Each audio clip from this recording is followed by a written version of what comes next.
Hello everyone, my name is Rasen, and welcome back to the Rider Kitcast. I am back here again, once more to talk to you about Kamen Rider with my friend Fang.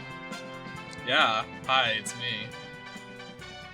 And today we're going to be discussing episodes 9 through 12, 9 through 11 of, right? Hold on, no, oh no, 10 through 12, 10 through 12, it's 10 through 12. I can count. You really wanted to say 9 and 11, huh? No, I didn't. Stop it.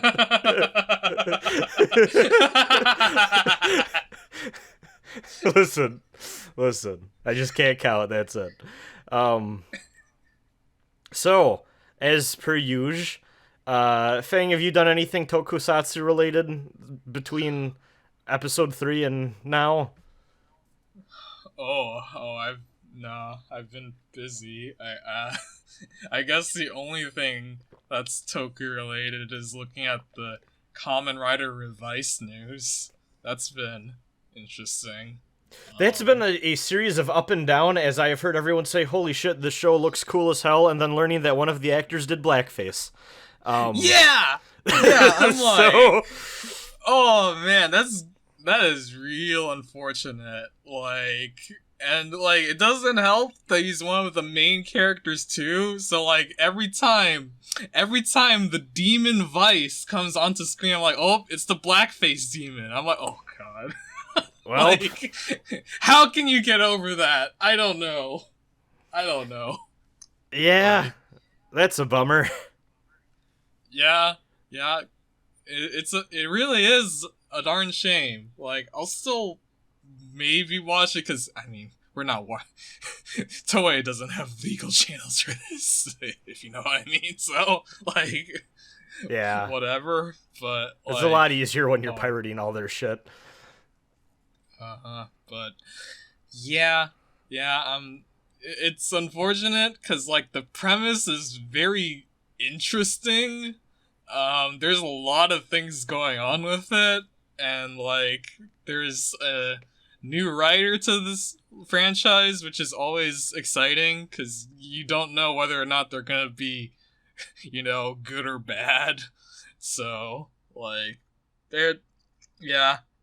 don't know. My hope is that it is disappointing in the first couple of episodes, so I don't have to hear the blackface guy's voice. Oh man, I'm sorry, Kamen Rider, but yeah, I'm not gonna get over this. I'm not even. It's not even that I'm offended or anything. It's just oh man, this is just weird. This is just bad. I've seen so many bad takes from, obviously not people I follow or anything, about oh, Kamen Rider got successful overseas and now they're finally trying to cancel it. It's no, the actor just seems like a piece of shit. That's all that anyone's saying here, people. But yeah, that's certainly been a thing. Yeah, and that is just, I think that's just a product of the Japanese entertainment industry. Just don't bring it up at all, It's not. Unless they've ever used a substance in their life, then we need to shame them publicly. Right? Holy shit. What's that? This person went to jail for, child porn? Slap on the wrist. Oh, they smoked weed once, hold on. Okay. Let's calm down. Let's not get ahead of ourselves here. Oh, how dare they? It's that stuff is that's just wild to me. Yeah. Fuck you, Rurouni Kenshin guy. You ruined my childhood. Yeah! God damn it. That's so bad. Bad. In terms of Toku stuff I've been doing, I did something I finished that Kamen Rider Kabuto kit, which, good kit overall. I had a good time with it. I was a little frustrated at the end because I realized that and this isn't really a real problem with the kit, but it's just something every now and again that you'll get into with model kit stuff where it's like, oh, this was probably as expensive as it was because it included all these extra parts for the second form, which I have no interest in building. So, like, yeah, I just have a bunch of leftover parts, and, like, there's, like, a leftover, like, rider kick effect part, and, like, all I wanted was was to have Tendo in his, like, standing up, like, pointing to the sky pose or whatever. Like, that's all I needed, so it's like, oh, well, Yeah, I have a lot of the extra path of heaven. stuff left over, but, you know, it's nice if you want that stuff there to be able to do all that stuff, but just deep down personally, I was like, I wish the other form was like a different kit so that I didn't need to have all the spare crap to probably just toss out. So, For sure. For sure. yeah, other than that, pretty solid kit. I mostly talked about my feelings on it last episode, so I'm not going to repeat them here. But, I did something tokusatsu adjacent. I watched, Okay. yeah, I watched Jin-Roh, which is the prequel to a series of tokusatsu movies that are all part of the Kerberos Saga, but most people outside of Japan only really know Jin-Roh. Fang, have you ever seen Jin-Roh at all? Nope. When you mentioned it on Twitter.com, I had to look up the title. I was like, oh man, like, that armor does remind me of something, huh? Yeah, it very, very clearly inspired Killzone, and anything Hellgast adjacent. Yeah? So, Jin-Roh the Wolf Brigade is a award-winning political thriller drama movie, that kind of... I feel like most people approaching it assume it's like an action flick, and there's definitely some violence and gore in there, but most of it is a very slow-paced drama about these two people who are caught up in this horrible political situation between two rival police organizations, as well as the tensions between them escalating because there's a growing leftist anti-government resistance movement that is starting to bump up their rioting and like general like anti-police actions and all that. And this all takes place in like an alternate history where like I can't remember the details, but it's something like the Axis powers won World War II, but Japan joined the Allies instead of the Axis, and I think America was just completely neutral. So it's like around like the 1950s, Japan is occupied, but this time by Nazi Germany rather than America. So what happens after that is the Japan government is struggling to rebuild, and the economy eventually starts to boom, but as a result of that, there's like a huge class divide, which obviously leads to a rise of anti-government sentiment from people on the left. And it keeps growing in popularity, so the government's like, that's it. Even though we're not really allowed to have our own army anymore, and the self-defense force can't do shit, we're just going to keep making these paramilitary police units. But they all fucking hate each other because they all want to police Tokyo their own way.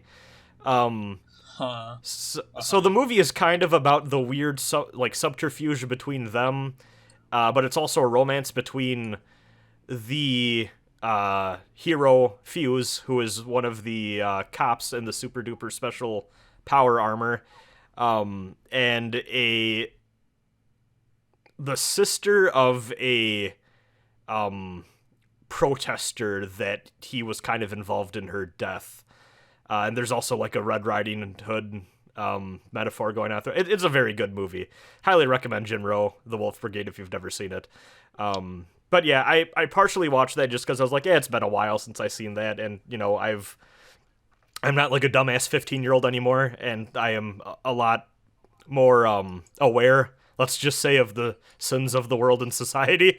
And I was like, oh damn, there's a lot more going on in this movie than I gave it credit for when I was stupid and 15. So that was nice. But really, I'm curious about it because I want to watch the other two movies that were made before Jin-Roh, which are I believe like 90s tokusatsu films. that I don't really think they're superhero type tokusatsu. I think they're probably just more like policemen and power armor sci-fi type stuff. But yeah, I'll report back on those, and we'll have true tokusatsu news in the near future. Interesting. Yeah, with that, do you want to get into our very, very bizarre set of episodes? Oh boy, this is a real interesting turning point for the series. I think this might be my favorite trio so far. I'm not quite sure. Oh boy. But let's get into it. So episode 10, the revived Cobra Man. Or the reborn Cobra Man. A woman in a veil posts a sign on a telephone pole advertising a biological research facility that buys dogs and cats. At the facility... Oh. No, I was just gonna say, like, I can't believe the dog has been, like, a consistent recurring, like, anchor to, like, the past couple of episodes. The Kamen Rider dog subplot is very important. At the facility, there's a line of people holding their pets outside the building. A scientist lets them in one at a time. We see a man enter the building only to be knocked out by a shocker agent and his dog taken from him. The scientist tosses the dog to another shocker agent. While the woman we saw before dispassionately orders her minions to let the next person in. Looking at a taxidermized bird, the woman laughs and says that this operation is necessary to obtain animal blood, which can be used to revive the fallen Cobra Man. Their owners will go through Shocker's evil tests to see if they are worthy enough to work for them. The woman enters a room and we see the Cobra Man's body being stored on a table. She looks down upon it as she swears vengeance against Kamen Rider. Elsewhere, Hongo rides his bike to the cafe, which we finally learn is named Snack Amigo due to a sign posted out front, which is something I had seen referenced before, but I wasn't sure if that was like a name given to it in like sequel stuff, so I just kept calling it Cafe Amigo, but we finally get it established in this set of episodes that is in fact Snack Amigo. Outside the cafe, Ruriko and Mr. Tachibana are consoling a young boy named Toru, whose dog went missing. It took me a while to figure out if this was supposed to be the same child from last episode. Because like same. Well, like I hadn't seen that episode in like a week, and I was like, "Is this?" Because like that kid had a dog too, but I was like, "This kid," I don't think this kid looks the same. And then I went back and looked, I'm like, "Oh yeah, this is a different kid." It's a different kid. Ruriko mentions the nearby biological research facility that's paying people a lot of money for their animals, and Mr. Tachibana wonders if someone stole Toru's dog to sell it off. Honestly, massive asshole move. That's real fucked up. Yeah. It's not great. Toru's father, a detective, walks up to the group as Ruriko tells Toru she'll buy him a treat to cheer him up. The detective mentions that Toru's mother is gone, once again falling into the everyone who's a victim of Shocker needs to have a non-traditional, non-nuclear family to further punch the tragedy home, I guess. And the detective also mentions that there have been a new rash of mysterious disappearances in the area, which Tachibana and Ruriko seem shocked by. Toru approaches the facility in the woods, which now has a sign up out front saying that they are no longer purchasing dogs and cats. They are at capacity, apparently. His father finds him and orders him to go back home and says that if their dog is indeed inside the facility, he will find him and save him. Toru watches from behind a tree as the mysterious woman lets the detective in. Inside the facility, the detective is told to wait in a room filled with caged and taxidermized animals. He says that everyone who went missing sold an animal to the facility, and he didn't like being in there alone. Making me wonder, why would you go in there alone then? Yeah. Like, it's already hard to convince me to go into a room filled with taxidermized things alone, but like, oh, a bunch of people have gone missing here. It's like, well, I'm not gonna walk into some fucking Hannibal bullshit thing. No, this is a good idea. Don't worry about it. Yeah. As he's looking at one of the caged animals, a Shocker minion knocks him unconscious. We cut to the lab where Cobra Man is being held. The woman revives him and commands him to defeat Kamen Rider. The Shocker boss phones into the lab and explains that a giant shipment of gold has arrived at the Japanese gold repository, and that it will be taken away by a ship named the President a few days from now. Shocker leader, listen, I know you're bad at holding the L. You need to let go of the gold thing. It's been 3 episodes now. Learn how to take the loss, my friend. He can't get over it. He's like, we need to fucking get rich. They're really bleeding the finances trying to get, like, their like, honestly, like, I think it's very funny that, like, just thinking about, like, both the real production of the show, they're like, oh man, like, we can't keep making new monsters, like, we gotta recycle some of them. It's cutting into our budget too hard. Like, we gotta get the gold for some money more is on monsters. Everyone's mind making this show. So, God, please. The Shocker leader states that if they fail to secure the gold, they will pay for it with their lives, such as the law of Shocker. As the woman, Cobra Man, and Shocker minions leave the facility, Toru spots them and runs away in terror, seeing Cobra Man. He goes to Snack Amigo to tell the group that he saw a monster at the facility, and he thinks it ate his dad. Hongo walks in shortly thereafter, and Mr. Tachibana whispers the information into his ear. He drives off on his motorcycle. In a quarry, the mysterious Shocker woman and her agents have tied Toru's father and another man to posts blindfolded. The woman states that these are garbage men unfit to become soldiers for Shocker. Because of this, they will be used as test subjects for Cobra Man. I just want to state here also, too, Cobra Man has 0 lines of dialogue in this episode. I think now that he's been revived, he has just completely lost his free will and mind. He is, like, just a zombified Cobra Man who is just taking orders from other people now. Yeah, I think that's a pretty good detail. Yeah, for sure. I appreciated that, too. The woman walks up to Toru's father and whips him. As this occurs, Hongo arrives at their biological research facility and begins to combat the Shocker agents there. The Cobra Man walks up to the other prisoner and unleashes his new power, Flame Breath. The man is consumed by the fire and nothing but a burning post is left behind. I thought this was a pretty neat effect, actually. I was a little impressed by this one. Yeah, like, they just fade, like, the footage from, like, the man to the burning post, and yeah, dude got burned alive. Like, it communicates what it needs to communicate. Probably terrifying to children, but without being, like, horribly gory. Oh yeah, yeah. It's definitely one of the more convincing effects that we've seen. Yeah. We cut back to Hongo fighting several Shocker agents and throwing one down a hill. He pins him down by the throat and demands to know where Detective Koga is being held.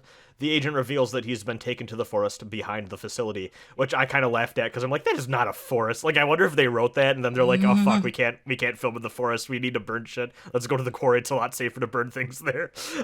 Yeah. Because I was like, there is not a single tree to be seen in this scene. I don't know what the fuck kind of forest this is.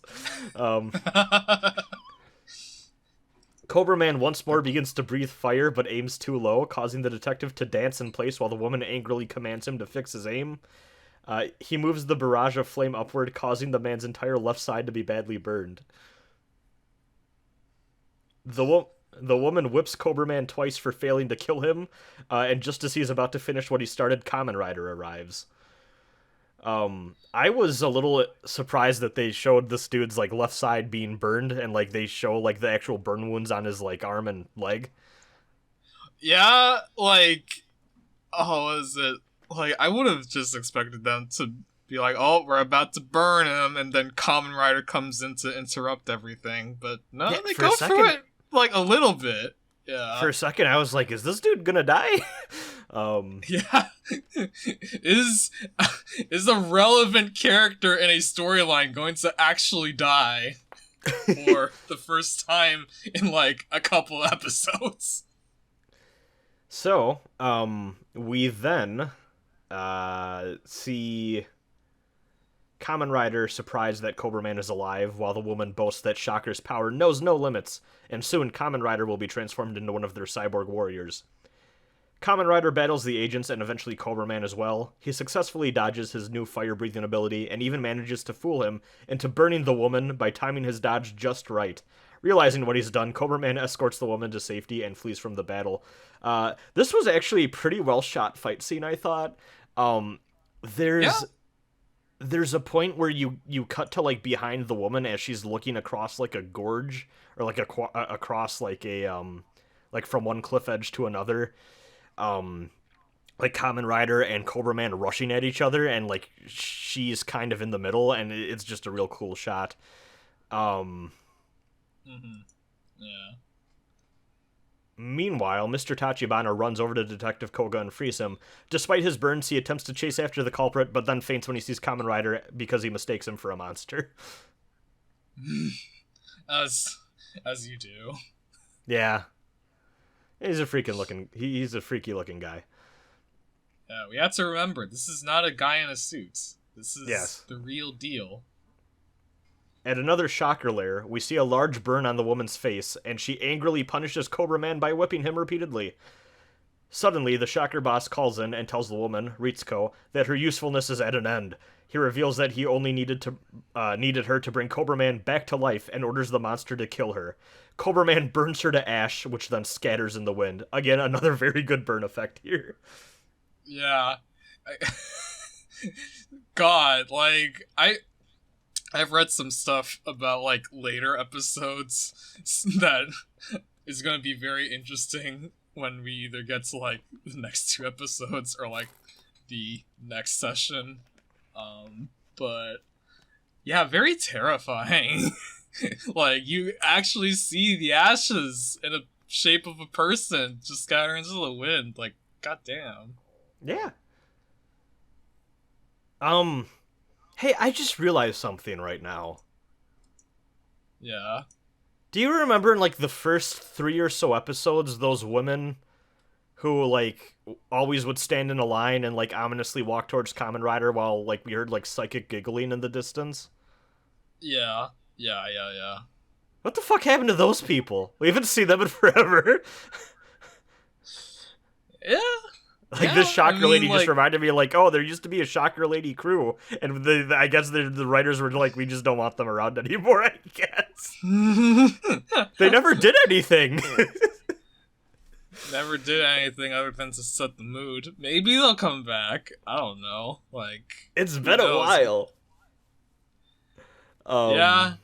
Yeah, I don't know. Maybe the shocker ladies are like, you know, like the shocker team admins, like in Pokemon, you know? Like, just the ones bossing around all the monsters, but I don't know. Because if they did come back, I'd be down. Because, like, I'm like, yeah, what's the deal with those ladies? But I'd be kind of surprised because there's, like, it's been months at this point of, like, watching this weekly. Like, if you were a kid watching this weekly, none of them would remember.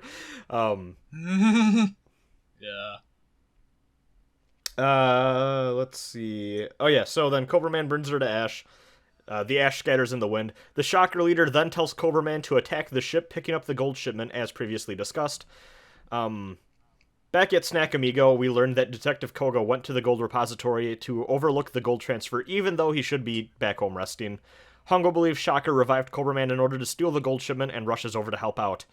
At the repository, Detective Koga reassures an important-looking man that the transfer will be done securely, as there are police posted all along the route the gold is taking, and the ship that will be taking the gold on board, the President, is cordoned off and no one's allowed near it. Hongo arrives and tells the detective that Shocker is after the gold and warns him to call off the transfer.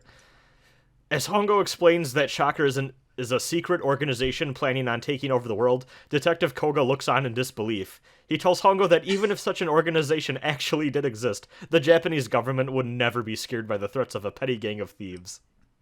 Who would have thought that a secret world organization would be secret? I know, right? As the detective walks away, Hongo reflects on the fact that his battle with Shocker is truly a lonely one. Goodness. The caravan with the gold shipment goes to the port where the president is docked, while Hongo tails them on his motorcycle. As the sailors load the gold onto the ship, some white sailor dude opens up a door, points to another open door across the room, and goes, "Wow, that's broken," as Cobra Man walks into view. Shoutouts to this actor that they clearly paid like $3. So I also love his friend here, who immediately sees this monster and he goes, "Oh, fuck that," draws a pistol and then just begins firing, but the bullets do nothing to Cobra Man, and in response the monster sets the man on fire. Somewhere else on the ship, Shocker agents surround the sailor man, who's the same one who said, "Wow, that's broken," before, and then they back him up against a wall, and he goes, "No, no, no, no, no, you can't." This guy's a fantastic actor. Yeah. We see the ship exploding and sinking in the water as Shocker agents grab the boxes of gold and drag it to a giant cave on a beach. I was a little bit... This is furthering the tradition of Kamen Rider boat models getting destroyed in one way or another. I was a little bummed out that I thought the rest of this episode, like fight scene wise, was going to take place on a boat. I was really excited to see Kamen Rider beating up some Shocker goons on a boat, and I was like, oh, I guess not. They just blew that shit up. Yeah. So, where was I in this? Oh yeah, so they blow up the boat.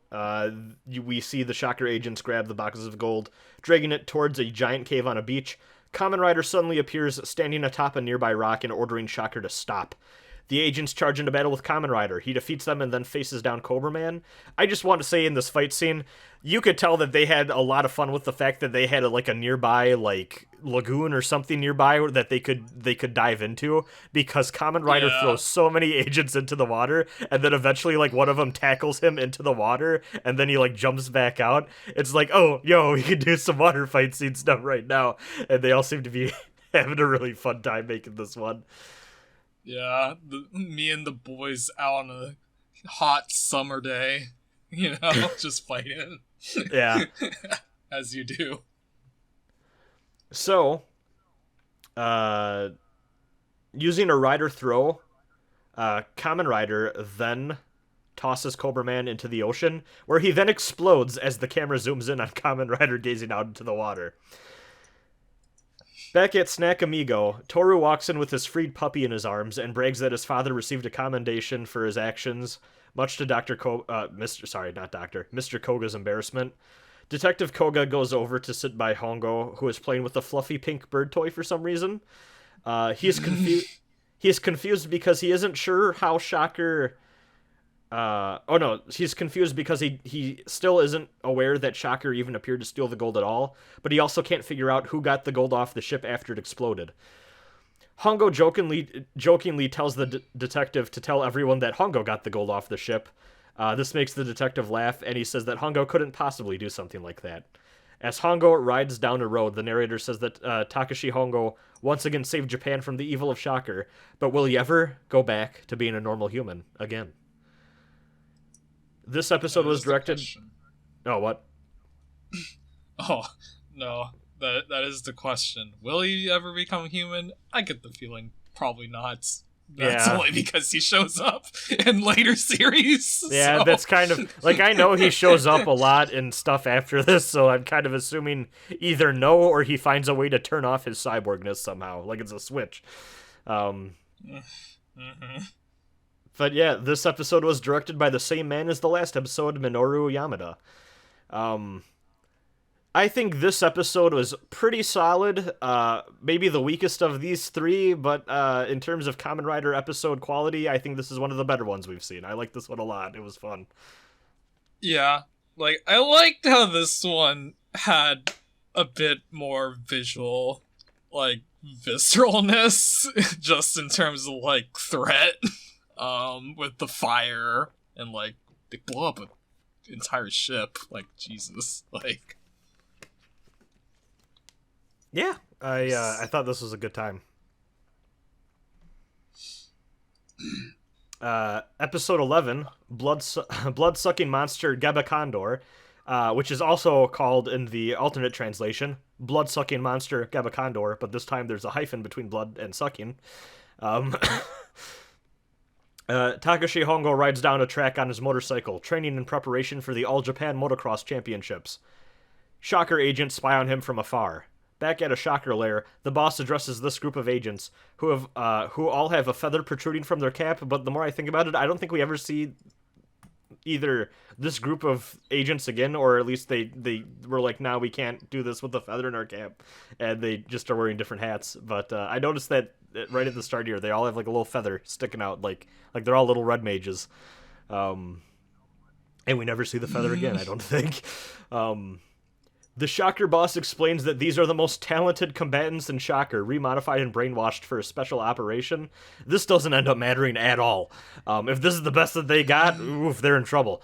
The Shocker leaders point the group's attention to 4 portrait paintings on the wall, which include Spider-Man, Batman, the Saracenian, and Scorpion Man. While these 4 Good cyborgs concept have... art. Yeah, honestly, I was very impressed. This is very good art. These are nice drawings. While these 4 cyborgs have all been defeated by the Kamen Rider in the past, Shocker's computers have taken their data and combined them to create a new and terrifying foe, Gebacondor. And while they only show these 4, I think the idea I had is that this was supposed to be like the data of literally every single monster we've seen. Which I'll explain why in a bit, because well, I'll get into it in a little bit here. However, the monster has yet to be awakened, and the Shocker leader explains that he requires the blood of young women to live. Again, I love that they're like, fuck, we gotta make these once a week. Last one needed the blood of animal pets. What's the blood of young women? Yeah, that's fucked up too. Yeah, let's go. It's evil and villainous. Yeah, we love vampires. Yeah, I love how Batman didn't need to worry about this so as much as like... Yeah. this Condor and this revived Cobra that came before. So we cut to a church where an old nun ominously rocks on a chair outside. A family approaches, consisting of a young man, woman, and an excited child with a dog on a leash. Seeing the family heading towards the church, the nun gets up and rings the bell, which serves as a signal for the Shocker agents inside. The couple explains to the nun that they'd like to be married at the church even if it's on incredibly short notice, and the nun agrees. Inside, the priest weds the two while the boy looks on from outside. Kind of fucked up that they're like, son, you have to wait outside while we get married. That bothered me. Yeah. Yeah, like, that's a little weird. Yeah. I would be so offended if I was that child. Then the nun, who has been playing the piano during the ceremony and playing... I know that I should know the name of this, but, you know, she's playing the fucking wedding song. You know the one. Shows up and everything. So she's playing that, but then suddenly she starts to jam out what sounds like a Castlevania track. As a Shocker agent punches the groom in the face. I can't get over this song. It's great. Yeah. Like she may as well started belting out bloody tears as this next scene happens.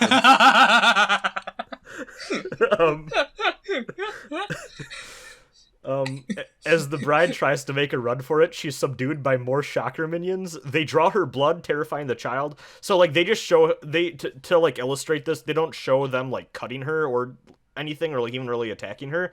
Like they show the group like basically chase her down and they all grab her, and then we see like a slash of blood splash across a black background, and then we see like the kid's reaction.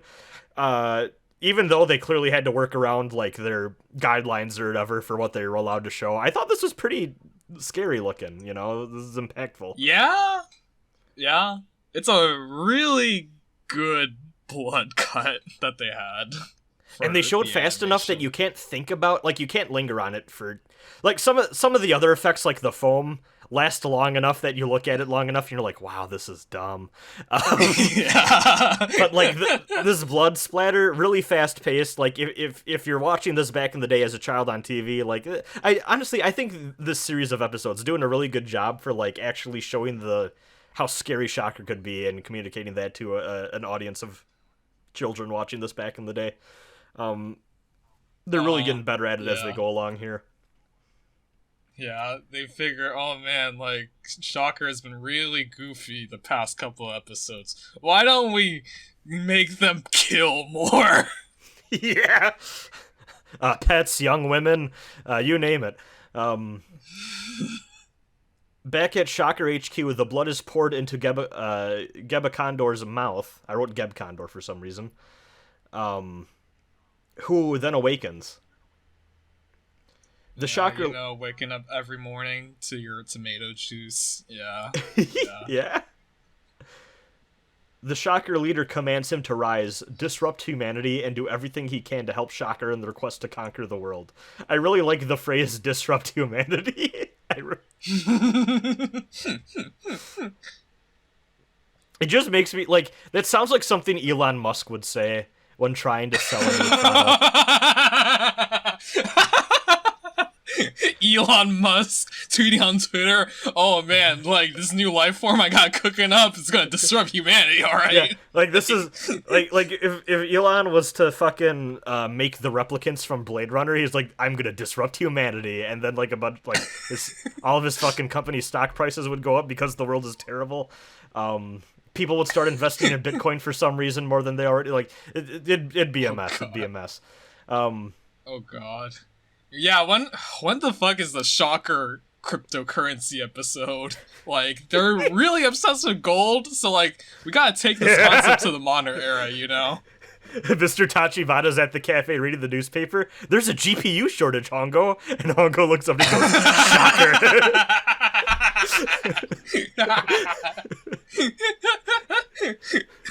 There's like a child runs in and he's crying. I can't get a new GPU to play the latest Fortnite. I want Fortnite to run at 8K and I can't because of Shocker. We should write for this show. We need to reboot Kamen Rider. I'm sure they've already done that like 3 times with this specific series, but whatever. I mean, hey, like, Kamen Rider Revice, next series? Come on, Toei. The phone's right there. We'll write your next crossover movie if needed. Like... oh god, where the fuck was I? Okay, so, disrupt humanity, do everything he can to help Shocker in their quest to conquer the world, blah, blah, blah. He then stands up on the table, spreads his wings, and then cries out and goes like, as the Shocker agents all start to clap. It's really dorky looking. I think this is by far, like, the most Rasen core monster introduction that we've seen. It really is. I cannot emphasize enough too when I wrote the phrase spreads his wings, my Word document is doing some heavy lifting here, because what I really mean is he raises his arms and his arms have like little fake cloth wings that are draped like from them or whatever. Yeah. Like, it's so goofy. Like, we've seen some pretty unconvincing monster costumes. This is definitely up there. It's really bad. But it like loops like some of them I'm like the Scorpion Man, I'm like, oh, that's dumb. But like this one loops back around for me where you're right, this is so Rasencore. Because like it loops back around where I'm like, I fucking love this dweeb. He might be one of my favorites so far. He has like a weird like pinhead thing going on too. It's great. Yeah. So outside we see Gebacondor and his minions testing out his power with his mighty wings. Again, doing some heavy lifting here when I describe this. He is able to leap great distances. Or revealed later, he's not just able to leap great distances. He can just fucking fly. Then, while in midair, it's revealed that he also has the same invisibility power that Chameleon Man has, which made me go, oh, so it wasn't just the 4... Like, it wasn't just the 4 minions from before that were shown in the portrait, like, concept art or whatever, that he has. Like, he must have literally all of their powers, because Chameleon Man wasn't shown in that lineup. Yeah. I was a little bummed... There's only so much space that they had on the portrait lineup, I guess. Yeah, like, yeah. I was a little bummed that we didn't see more, because, like, I wanted to see him shoot out poison darts and shit and see people dissolve again. Like, literally, I wanted them to lean into, like, this is every monster you fought so far combined, and, like, they kind of do, but not as much as I would have liked them to. But, again, budgets are a thing. Yeah, also, like, they ran out of foam. I did not catch that it was, like, supposed to be, like, the invisibility power, because, like, my brain is Kabuto poisoned, so, like, I saw that, I'm like, oh, is that a clock up? Like, whoa. A time stop. Oh, God. We first clock up? Huh? While in midair... Oh, wait, no, I read that line already.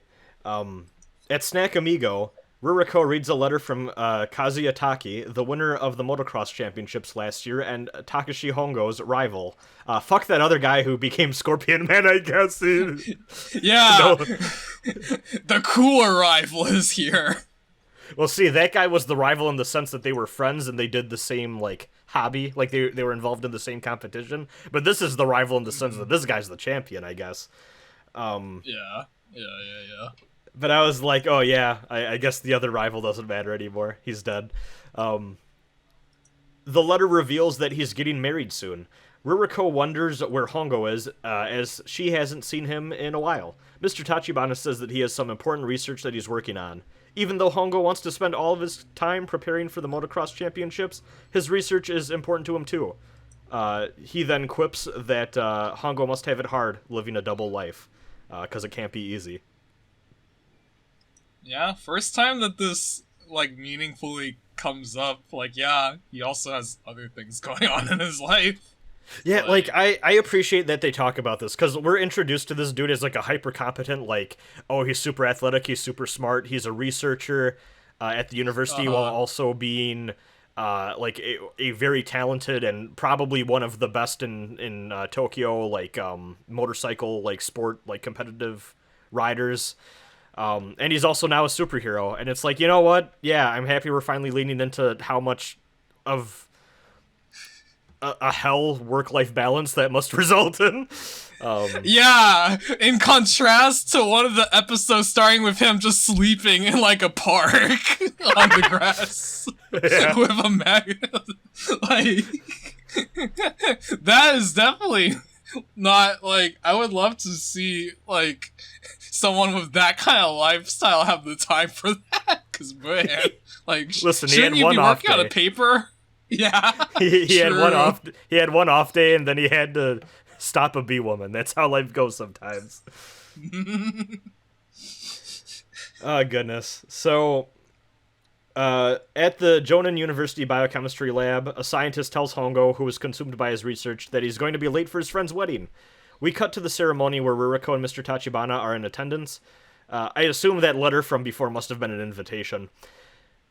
As the two are wed and the nun begins to play the piano, Gebacondor eyes his prey. His minions tell him to hold on and wait until the couple are outside, as there are too many witnesses in attendance. I did not believe this for a second. There's a lot of agents there. They could have taken all those people down.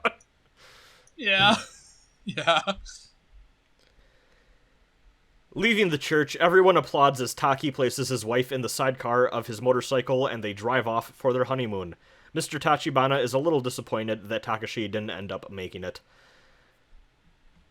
Okay, this is where things pop off.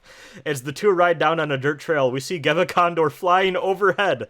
The nun starts to jam out the Castlevania song on her piano once more, and Taki is completely baffled as he looks over to his cycle sidecar and sees not his wife Yoko, but Gebacondor sitting in the seat. This was great. I love this. It's so fucking goofy. It's so good. In the 4 episodes we've done this, I have never before seen something happen. Well, I guess no, that's not true. I was about to say I've never before seen something happen and go, oh, this needs to be the thumbnail for this set of episodes. But as soon as I saw the coffin hiding bit last time, I was like, oh yeah, I need to use this as the thumbnail. But this was just like immediately screamed out to me, like, this is the best thing to ever happen in this show. Man, you walk into the bar and like this guy comes in and steals your girl. What do you do? As he stops the bike, he sees his wife being dragged away by shocker agents in the distance as Gebacondor beats the tar out of him. We see Hongo ride in on his bike, wondering if he's too late to save his rival and his wife. Speeding up, he transforms into Kamen Rider and leaps into battle. He delivers a rider kick to Gebacondor, who is surprised by the powerful attack. As Kamen Rider battles his foe, he tells Taki that this is his chance to save his wife. Taki then starts to engage the agents in combat, does very well, and saves his wife. After freeing Yoko, the two ride off in Taki's motorcycle as Kamen Rider and Gebacondor continue to duel. Gebacondor's invisibility throws Kamen Rider off guard, allowing him to grab Kamen Rider and then throw him, burying him in the dirt from the waist up. Gebacondor flaps his wings and caws out in triumph.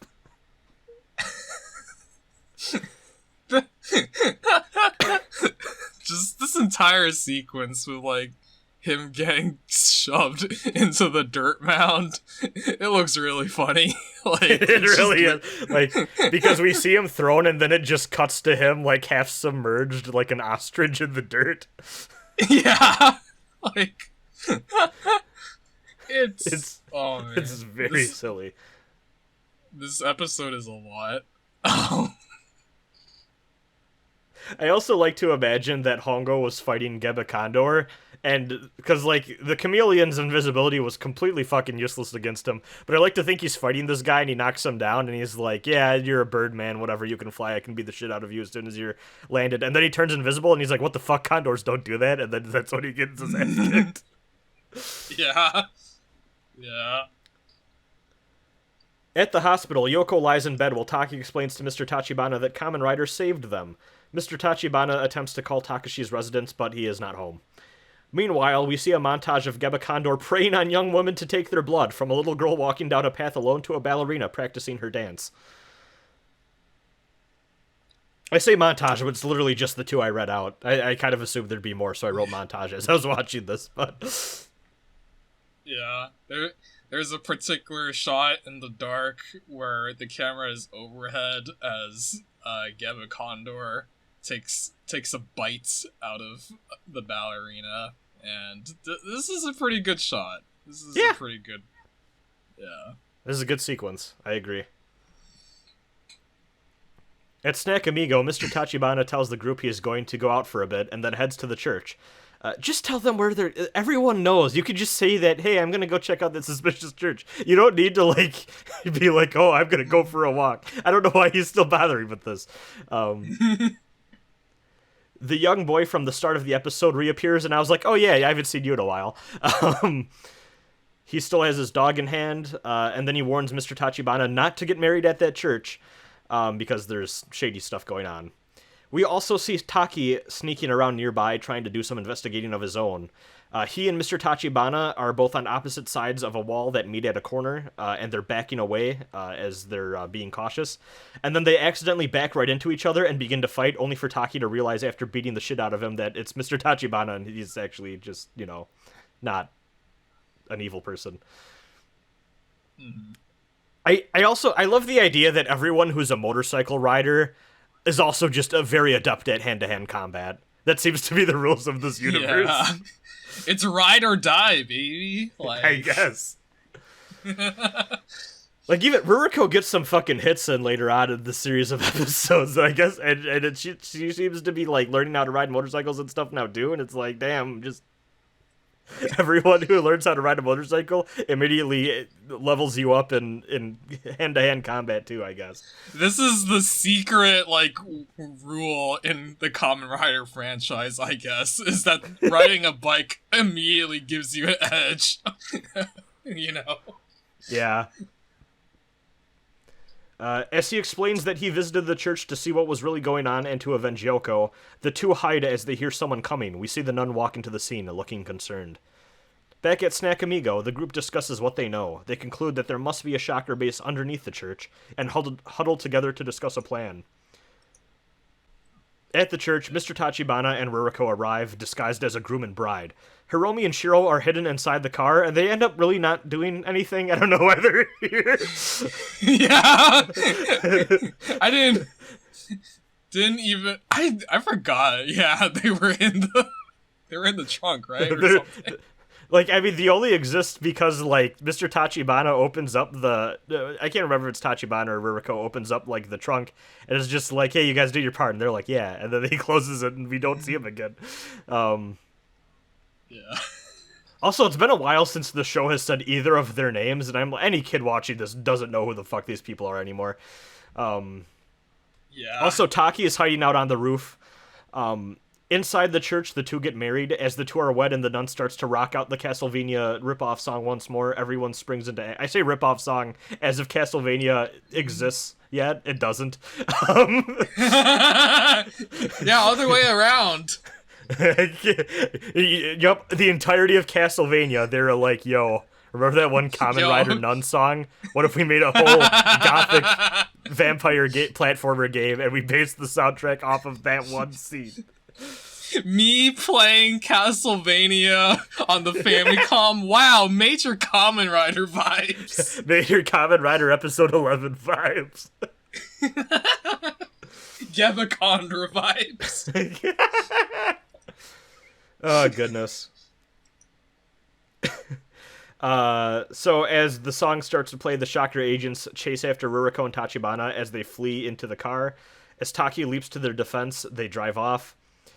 On a dirt trail, Gebacondor flies overhead, stalking the car from above. Kamen Rider chases down the vehicle on his motorcycle as Gebacondor lands on the roof of their car. As the two flee the vehicle, they are cornered by Gebacondor as Kamen Rider arrives. They do battle. Gebacondor appears to have the upper hand, throwing Kamen Rider onto the car, causing him to roll down onto the ground. Gebacondor then starts to violently kick him, and then he eventually causes Kamen Rider to fall once more, and then eventually pins him down on the grass. Mr. Tachibana looks on in despair, realizing Kamen Rider is not strong enough to beat Gebacondor. Kamen Rider becomes nervous as he thinks to himself that at this rate that he's currently going, he is going to run out of power soon before he can defeat his foe. Mr. Tachibana shouts to Kamen Rider that he should use his bike, the Cyclone. Nice to finally get a name for this thing, so that he can make his escape. Kamen Rider chops Gebacondor in the face several times, causing him to lose his grip on the rider and allowing him to run to the Cyclone. Gebacondor shouts after Kamen Rider, calling him a coward for running away. But as he does this, Kamen Rider turns around and then starts to charge towards Gebacondor at full speed. Gebacondor is very intimidated by this and then attempts to fly away, but Kamen Rider jumps the bike and rams it into Gebacondor in midair, causing him to fly backwards and explode. And by causing him, I mean a cardboard cutout of him that they have against a blue background that's stuck in one very funny pose, and then it cuts to an explosion over that same background, and then it cuts back to the cardboard cutout in like a bunch of different pieces like scattering in the wind. Yeah, like the angle that they shot like this footage makes it very clear that this is a 2D like image that they're pulling really, up. It's really funny. I want that on a shirt, honestly. Tweet an image of that and say, I want this on a shirt. The bot's got you covered. As Ruriko and Mr. Tachibana thank Kamen Rider, he gives them a nod and rides off. Mr. Tachibana collapses in relief as Ruriko drives off without him, leaving Mr. Tachibana upset that he's been stranded. Good bit.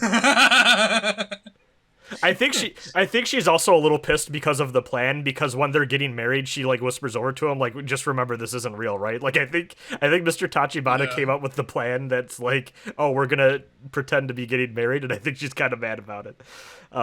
Yeah. The narrator gives his usual spiel, which I don't feel like even repeating for this one because it was so fucking generic. We then see Taki and Yoko driving off to celebrate their honeymoon after Yoko has made a recovery. This episode was directed by the man, the myth, the legend himself, Itaru Orita. I knew this even before I looked it up because I was like, this thing's fucking gold.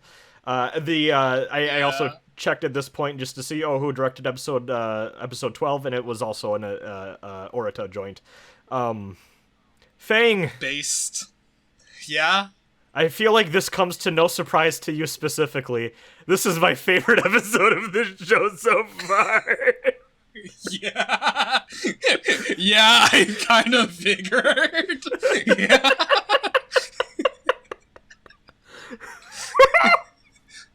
This is a wild episode for a lot of different reasons.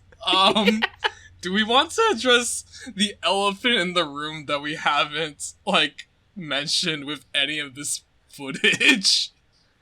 I can't think about... I don't know what it is, so please explain, because I'm clearly forgetting something. Alright, so...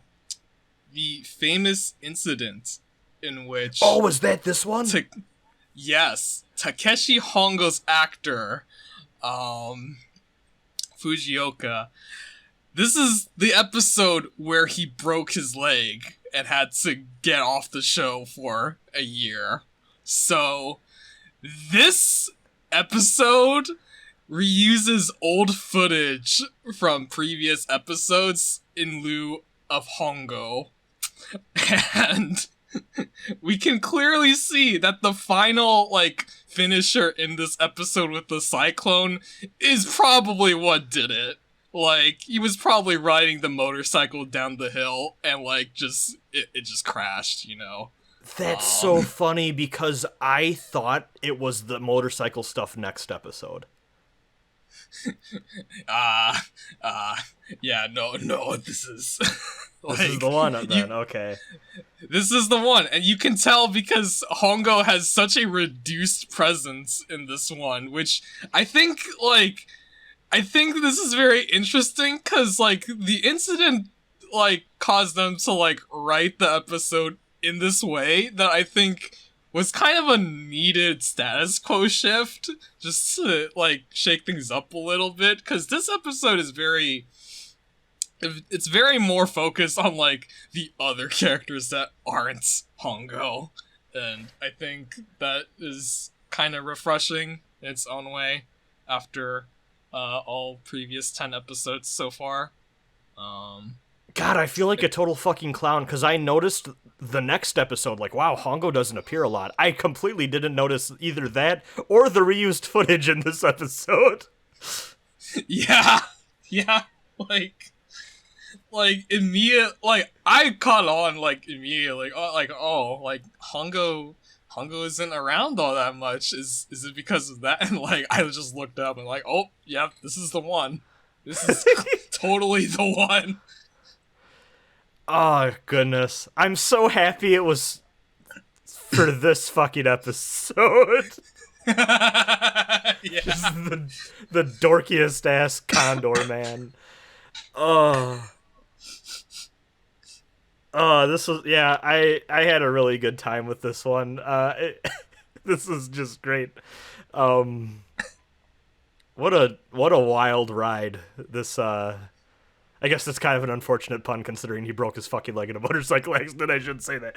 But, yeah, oh yeah, no, like, I mean, this was decades ago, so, yeah. Like, water under the bridge, but also, yeah, like, damn. My favorite part of that conclusion, too, is just them going, and I know this is probably necessary because of, you know, circumstances, but I love the idea at the end that they're like, oh shit, like, Shocker finally made a monster more powerful than Kamen Rider, and Mr. Tachibana and Hongo kind of just realize, you know what's more powerful than a giant kick or a chop? Like, what if we just ran it over? Yeah. Just made the motorcycle go real fast and just rammed it into him. Yeah, and hey, it works. Yeah. That bike has, like, flames coming out of it and everything. Like, it must go pretty fast. Like, yeah. Yeah, real fun episode. Like, it's still, even though it's still like a Monster with the Week episode, pretty funny monster, pretty strong monster. Got a lot going on there. Effects are on point. Thank you, Orida. Yeah, it's a good time. So episode 12 is interesting because we have a few different names going on here. So the Prime video, I'm still watching it on Prime, by the way. But anyways, the name on there is Murder Yamogalis, which is the name I've seen referenced for this creature, like just on the internet. This seems to be the name that is agreed upon. But in the actual episode subtitles, both the monster and the episode title is The Murderous Gackgeras. So I'm just gonna call it Gackgeras because that's what I would, wrote down in the notes as I watched the episode for. But just know that this is also called Yamogalis in the broader thing. Yeah, it's really weird. Like, Shout Factory also has, like, the episode title as Murder Yamogalis, but in the description it calls it Gackgeras, so... Yeah. But... I'm on the Kamen Rider wiki right now, and it's Yamogaris with an R as well, listed here, so... No one can agree on this monster, for whatever reason. That has to be like a... Hold on. I'm gonna look up... Oh,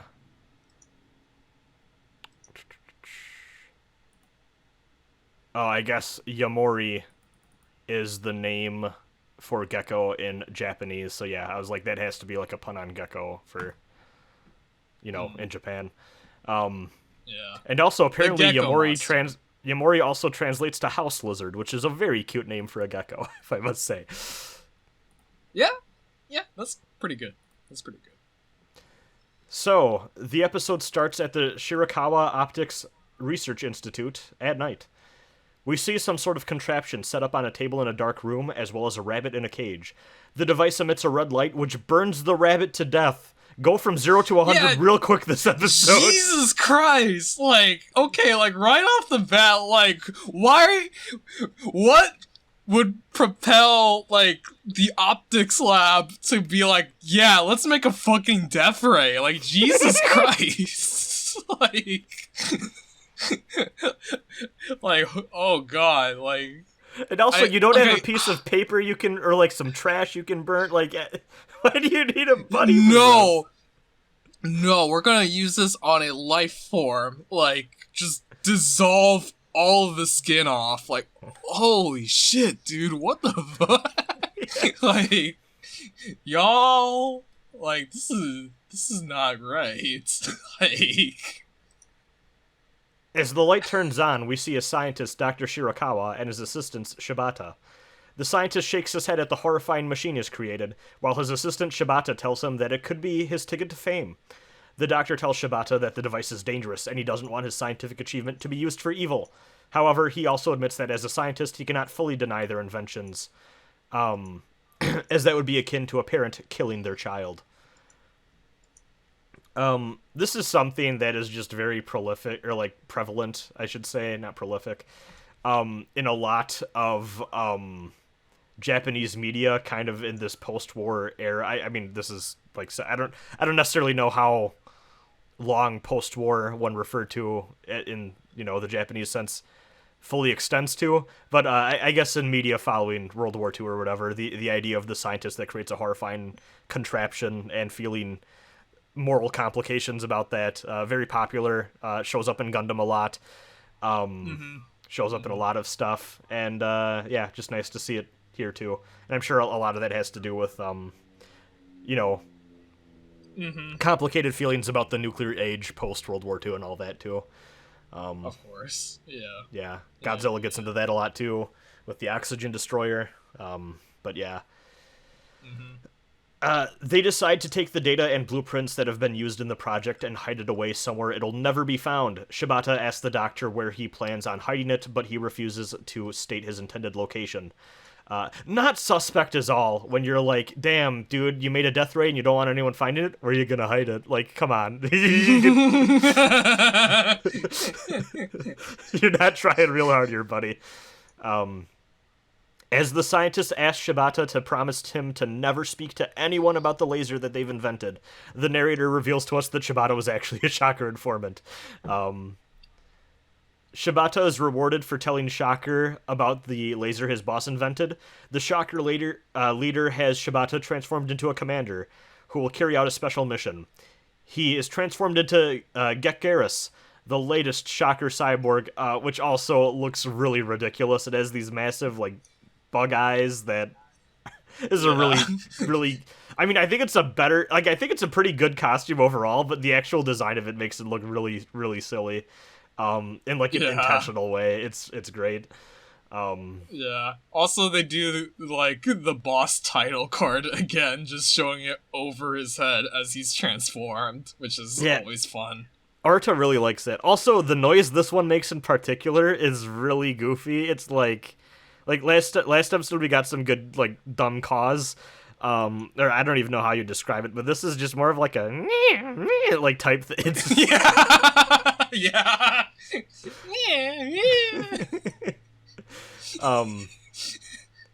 So after his transformation, Gackgeras and his minions test out his newfound gecko-like powers. It allows him to climb a tower with ease, as we see him scale to the top. Nearby, we see a boxer and his trainer practicing. They spot Gackgeras, who approaches them. The boxer and his trainer immediately attempt to fight him, but they're no match for the monster and his mighty speed. Gackgeras begins to spray the boxer with some sort of substance that wraps him in a cocoon. I think that's what happened here. I also was wondering if this was supposed to be like snow, like he was freezing him. But it's unclear. Like, I kind of just interpret it as like oh god, like petrification or something. But yeah, I couldn't tell what the like cocoon or like what exactly was supposed to be the substance that was like what exactly was going on here. So we then see Gackgeras take the cocooned man and throw him off a large bridge, which is really unnecessary. Like, you've already proved that you can cocoon people, and he just goes the extra mile. It's like, and they're also not even near a bridge, it looks like, when they're fighting him, which means that he cocooned this man. They're like, okay, let's go to the nearest bridge, and then he just chucks him off into the water. What an asshole. Dispose the evidence, I guess. Like, yeah. God. His Shocker minions look on at amazement at his powers. Elsewhere, Ruriko and Takeshi are racing motorcycles when they spot a car being chased down by Shocker stooges disguised as bikers, who force the vehicle to come to a stop. Inside the car... Oh, yeah? I want to note, like, in this sequence, like, they have a dude stand in for Hongo in, like, a blue suit, but he keeps his head down, so you can't see his face clearly, and when they cut to like his face, they just use like the footage of him riding the motorcycle from like previous episodes in a very like obviously like cut in way. I feel like such a dumbass. I didn't catch any of this thing. I'm the child watching Kamen Rider.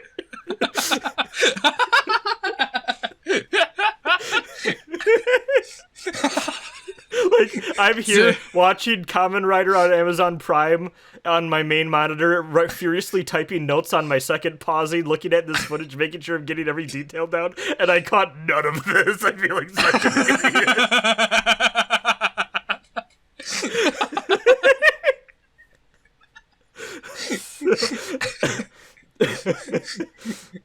Wow, that just goes to show how successful they were. I guess. Yeah. Or it says a lot about me. I would rather have left unsaid. Inside the car, we see Dr. Shirakawa and his new assistant being harassed by the bikers. As Ruriko calls out to them to leave the car alone, one of them tosses a boomerang at her, which is caught by Kamen Rider. Wasn't expecting to see boomerangs in this show, honestly. The Shocker agents chase after Kamen Rider on their bikes, who lead them to a dirt field off the side of the road. They surround him and attempt to charge into his bike, but he leaps at the last minute and causes all three of the agents to crash into each other. Gackgeras and his minions, who were watching the battle from a distance, flee in frustration. This was the fight scene where, because I knew in this, in the tens somewhere, that the motorcycle thing happened with is it Fujioka? Is that his name? Yeah, Hiroshi Fujioka. Yes. And I kind of figured, oh, this is a very intricate fight scene on a motorcycle. I bet this was it. But he's not actually the dude in the suit, too, right? That's a different guy, I'm assuming? Yeah. So, So it wouldn't have been him, anyways. Yeah, because previously, in the first 10 episodes, Hongo did everything from out of suit and in suit. And so, when the crash happened, they got a different guy to be the suit actor.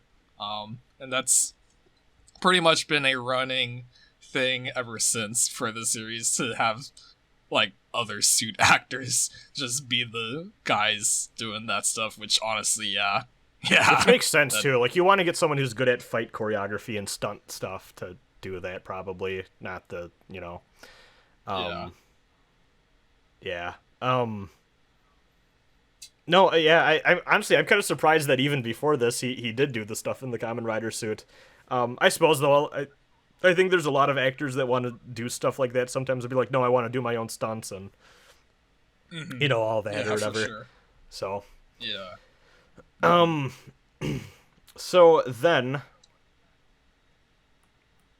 back at the Shirakawa Optics Research Institute, Ruriko asks Dr. Shirakawa if he has any idea why Shocker were after him, but he insists that he doesn't know why they targeted him. As his assistant asserts that the men seem to be after something specific, the doctor gets tense and tells him that he should just quit if he plans on quibbling with him.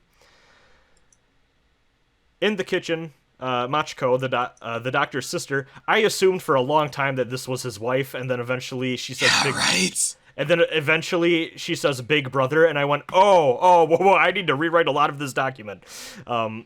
Yeah. Anyway, she's making tea in the other room when she spots Gackgeras climbing on the ceiling. She screams and drops the tea tray, causing everyone else to run into the room. She tells them what she saw, however, when they look around, there's no monster to be found. Ruriko asks the doctor if there's anything that he's researching that Shocker could be interested in, but the doctor again denies knowing anything that could explain why Shocker is after him. Ruriko warns that if there is indeed a reason as to why Shocker wants him, they need to take action immediately. The phone rings and Dr. Shirakawa answers. He gives the phone to Ruriko, telling her it's someone named Hongo.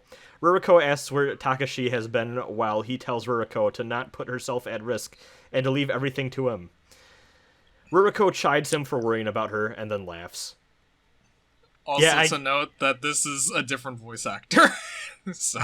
Oh, they didn't even get him for doing the voice too, huh? Interesting. Yeah. Yeah. See, this was where I first noticed, Hongo's not in this one. That's when I started to, pick up on the fact, Hongo's not in this as much, and I wonder if the thing earlier in the episode was what caused the crash or whatever. But, kind of like you said, this changes the status quo in a way that I feel like this episode and the last one have been the most interesting in a way of the ones we watched so far. Because they have to make good character work with the other cast members now. They can't just have Hongo doing stuff all the time. Yeah.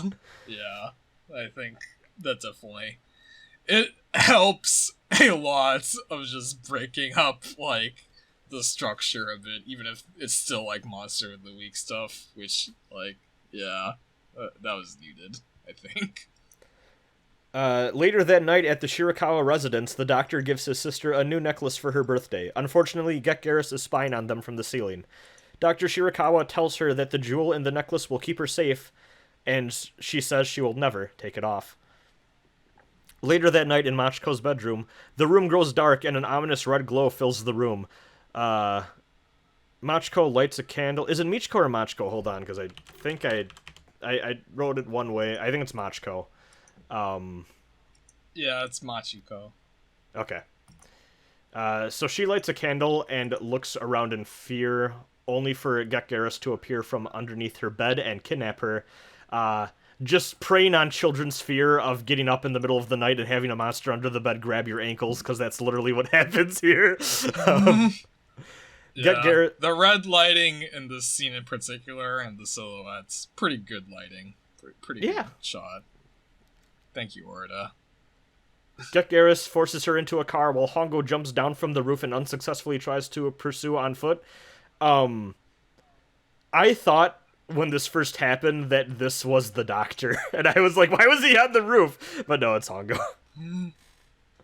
I'm assuming this was probably a stand-in, or maybe they recorded this one early enough to, actually get him to do it. At Snack Amigo, Ruriko is lost in thought as Mr. Tachibana, Hiromi, and Shiro talk. Ruriko believes that the Doctor must have invented something that Shocker wants, despite his repeated denials yesterday. Suddenly, Dr. Shirakawa rushes into the cafe to inform the group of his sister's kidnapping. He reveals to the group that he created a laser device with terrifying destructive power, and hints that the data related to the project were hidden within his sister's locket. Later that night, we see Dr. Shirakawa's assistant walking alone as Gackgeras shines the laser at him, turning him into a paper skeleton decoration that you could probably get at Spirit Halloween for less than $10. Was not expecting this one.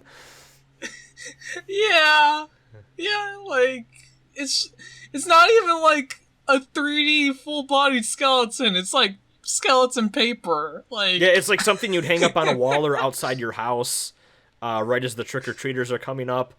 And then they just let it, like, it's like they literally just set it there, and then they just let it fall, because it's paper.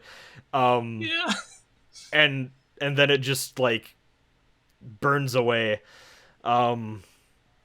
Anyways, a nearby student then also rushes over because he hears the screaming and then meets the exact same fate. And then Gackgeras, like, slides down, very satisfied, down a slide. Yeah! I forgot to write that down somehow, but that does happen. That does happen. So, the next day, Mr. Tachibana and Ruriko read about the murders in the newspaper. Dr. Shirakawa asks the group if they think Machiko is dead. Ruriko tries to assure him that she's safe, but Mr. Tachibana has his doubts, which honestly, kind of a dick move to just kind of express that while he's right there. Yeah. We cut to the interior of a Shocker lair where Machiko is tied to a chair. The Shocker leader orders his minions to move on to the next step of their plan. They want to create a large version of the laser that can be used to shoot down a plane, making the world skies the sole domain of Shocker. And, kind of in the background, I was like, thank God they didn't go for, like, a fucking, like, they weren't going to use this to burn into a gold vault or something. I would have been able to handle that. Because I was kind of wondering if they were going to go there. They didn't. No. I mean, the Gebacondor episode... They're starting to let go. You know? I mean, the Gebacondor episode didn't have anything to do with stealing money, at least, either. So, yeah, they finally... They're Orita's like, fuck, we need to stop with this.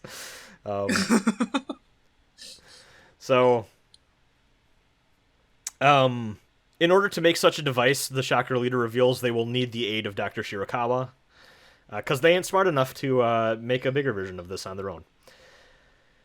As we've discussed, technology moves on. They're kind of behind in some ways, too. Yeah. If it doesn't involve making fucked up human cyborg monstrosities, Shocker's just kind of out of it. Yeah.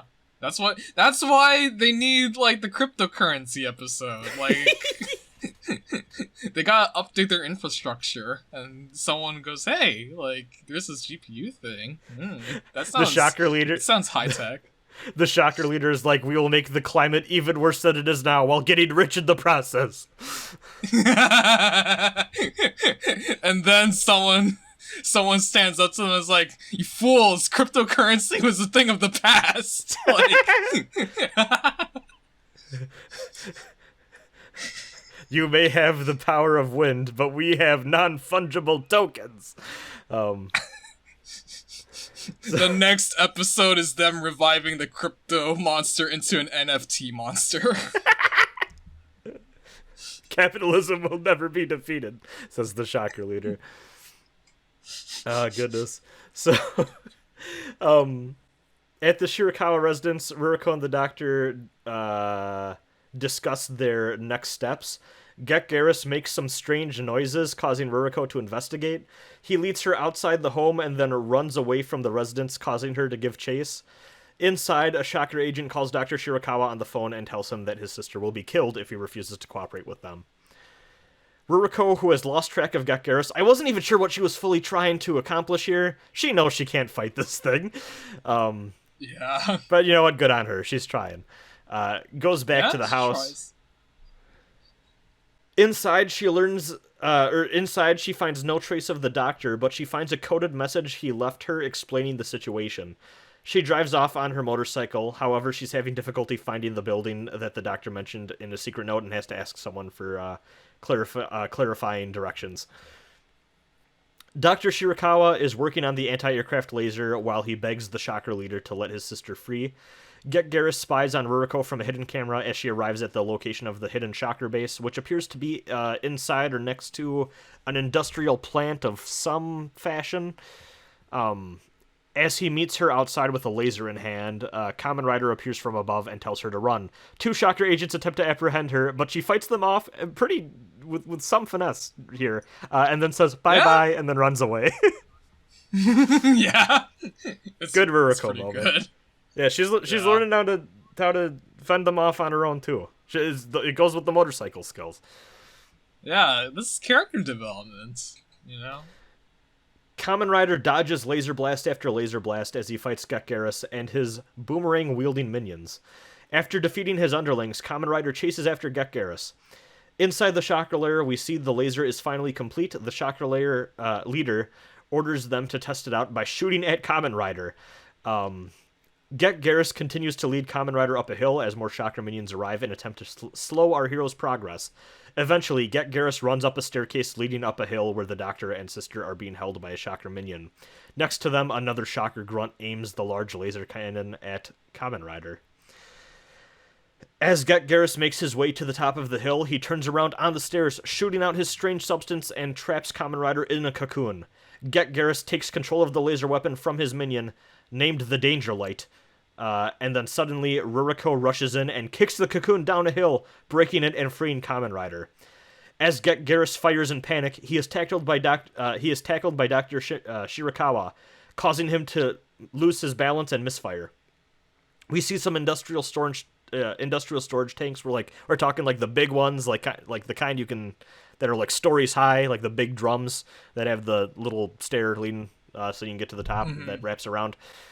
We see a series of them exploding as the Danger Light hits the storage tanks and causes them to blow up. Kamen Rider then leaps into action, now freed, dispatching the remaining Shocker soldiers and then getting kicked off of the hill by Gackgeras, who then runs away, which was a mistake on his part, as Dr. Shirakawa turns the Danger Light around and aims it at the monster, who looks back just in time to start panicking. The doctor shoots it, and the monster is burned until nothing is left. This has been by far my favorite death of a monster in any of these episodes so far. Yeah!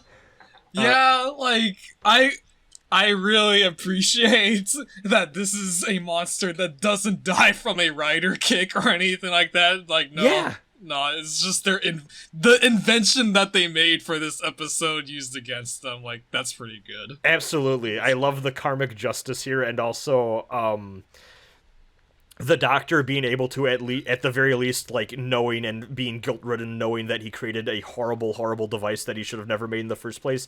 At the very least, some good comes out of it in the sense that he gets to take out the monstrosity trying to exploit it for anti-aircraft weaponry.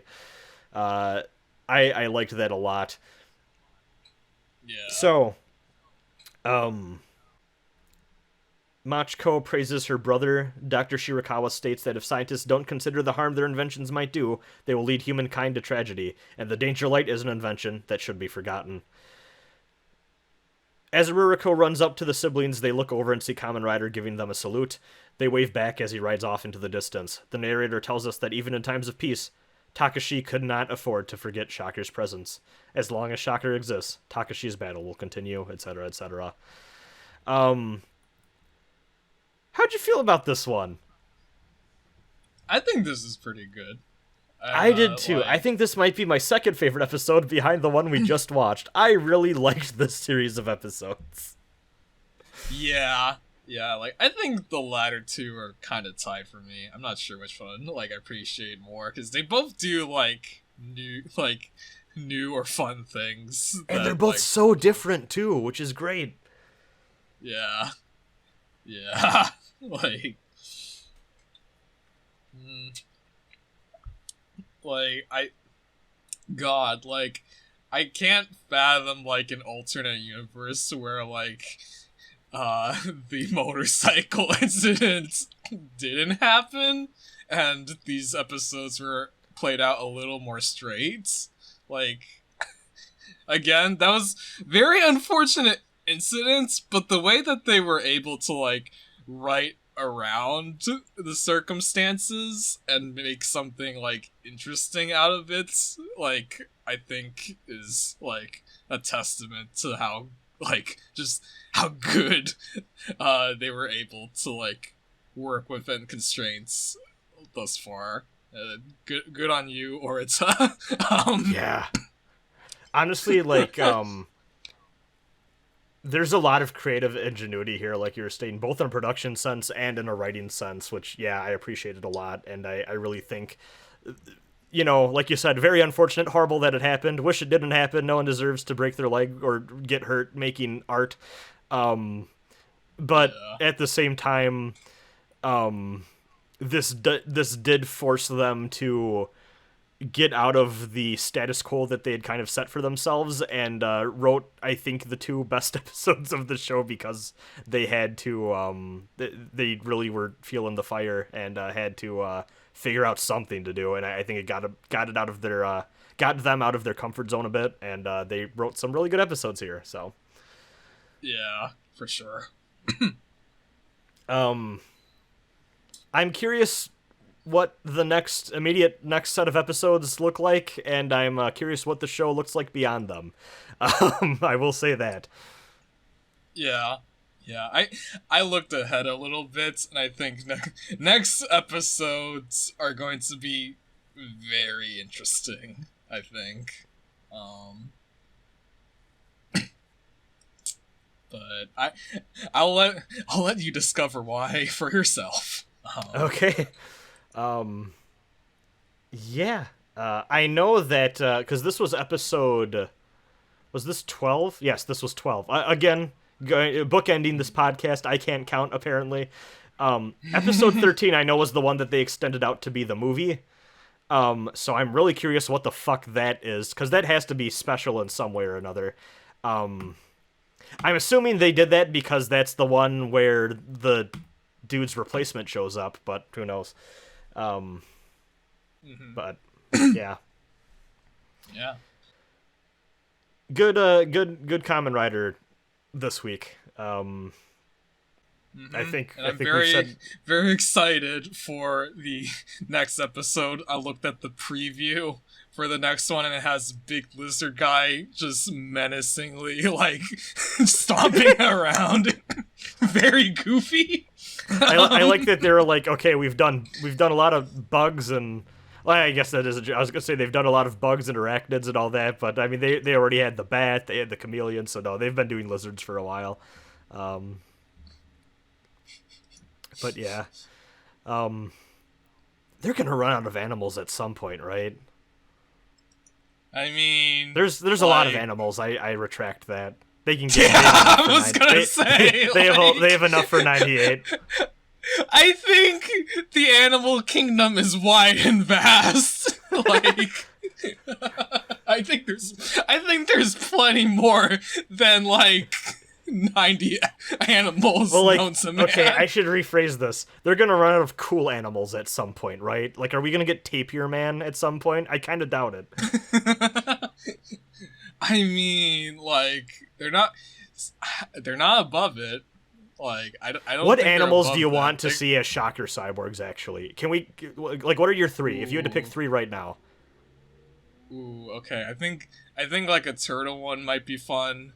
God, I want to see a shark man, and I want to see, like, I don't know, like a lion? Like, I don't know. Like, Okay, so my 3, if I had to choose, I want a polar bear with like super cool ice powers and shit, ooh, just because I want to see a bunch of ooh, fake yeah, snow yeah. and stupid shit. Yeah. I want a crow man just to see how edgy they make it, or a raven man, because you know these fuckers. As soon as they got a crow or a raven, that's gonna be some like edgelord shit. Yeah, you're Considering right. You're so considering right. what they did with the Batman. And I want a koala just to see how they make that work. I kind of doubt we'll ever get a koala man, or koala woman. Oh, I'm fine with either of these going either way. yeah, the koala human like eats like poison plants, has like poison breath or something. Burps real bad. Like, I don't know. Well, that's it for Rider Kickcast episode 4. Thanks everyone for watching.